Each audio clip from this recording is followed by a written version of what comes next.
এই হাদিসটা আপনার মাকে বলবেন, এই হাদিসটা আপনার মেয়েকে বলবেন, এই হাদিসটা আপনার বোনকে বলবেন, হাদিসটা আপনার স্ত্রীকেও জানাইবেন।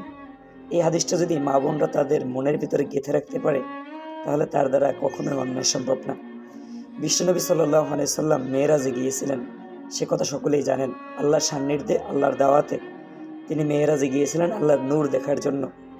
তিনি যখন মেরাজে যান, যাওয়ার মুহূর্তে সমস্ত ফেরেশতারা তার সাথে হাসি খুশি মুখ নিয়ে কথা বলেছেন, তাকে সালাম দিয়েছেন, ইয়া আইয়ুহান নাবিয়্যু বলে সম্বোধন করেছেন, তাকে আসসালামু আলাইকা ইয়া রাসূলুল্লাহ বলে সালাম দিয়েছেন।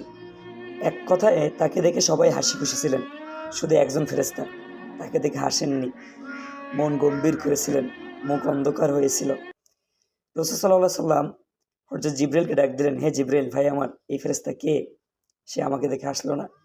তিনি বলতেছেন, এই ফেরেশতার নাম হলো মালেক। যখন থেকে জাহান্নামের দায়িত্ব দেওয়া হয়েছে তাকে, তখন থেকে তার হাসি বন্ধ হয়ে গিয়েছে। নবী করিম সাল্লাল্লাহু আলাইহি সাল্লাম জাহান্নাম দেখার জন্য হযরত মালেক আলাইহিস সালাতু ওয়াস সালামের কাছে অনুমতি চেয়ে জাহান্নামের দিকে তাকাইলেন। তাকাই দেখতেছেন শুধু মেয়ে আর মেয়ে, নারী আর নারী জাহান্নামের ভিতরে। আস্তাগফিরুল্লাহ, আস্তাগফিরুল্লাহ।